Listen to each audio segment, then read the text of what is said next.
Hello दोस्तों। तो आज आप सभी का मेरे इस नए वीडियो में बहुत ही स्वागत है।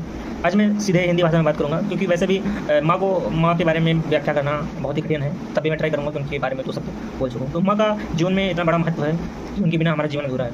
लाइक अगर मैं अपने जीवन को डिस्क्राइब करूँ कुछ ही कम शब्दों में कि अगर मैं आज एक जल का टुकड़ा भी हूँ, एक नीर का टुकड़ा भी हूँ, समुद्र जैसे संसार में अगर एक टुकड़ा भी हूँ मैं, इट वॉज ऑल अबाउट या उन्हीं का कारण है।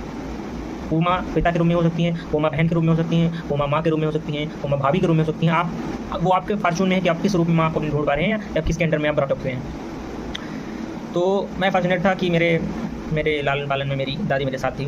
जिस because of few cases I was not brought up under my mother, but my grandmother has been the pillar in my life. She taught me every single lesson that the life demands.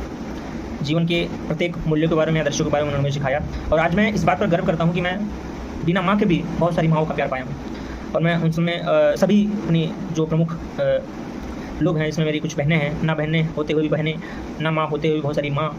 और उन सभी व्यक्तित्व को मैं सादर प्रणाम करना चाहूँगा जिन्होंने कुछ ना कुछ अंश मेरे जीवन में प्रदान किए हैं, चाहे वो इकोनॉमिकली हों, चाहे वो अफेक्शनली हों। सो चाहे वो भावनात्मक रूप में हो, चाहे वो आर्थिक रूप में हो, या किसी भी रूप में मुझे उन्होंने सपोर्ट किया है।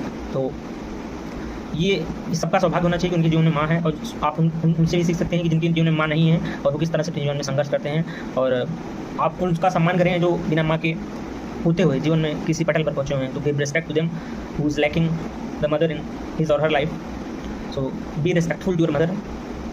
आप ऐसा हमेशा ही काम करें जिससे अपनी माँ के मुख पर प्रसन्नता प्रदान कर सकें। तो इन्हीं शब्दों के साथ मैं मातृ दिवस की हार्दिक शुभकामनाएं सभी को देना चाहता हूँ। और आपसे बस इतना ही कहना चाहूँगा कि अपनी माँ का निरंतर जीवन पर्यंत सम्मान करें कि एक बार किसी के चले जाने से वापस नहीं आता। कि राजेश खन्ना की मूवी का गाना भी है कि जिंदगी के सफ़र में गुजर जाते हैं जो मकान, फिर नहीं आते, वो फिर नहीं आते। तो इस लाइन को बहुत डीप मीनिंग है। सो आप इसको समझिएगा और इसी पर काम करिएगा। आवाज़ से कोई मैटर नहीं है, भावना को समझिएगा। Love you all, bye bye, take care and never forget to like, subscribe.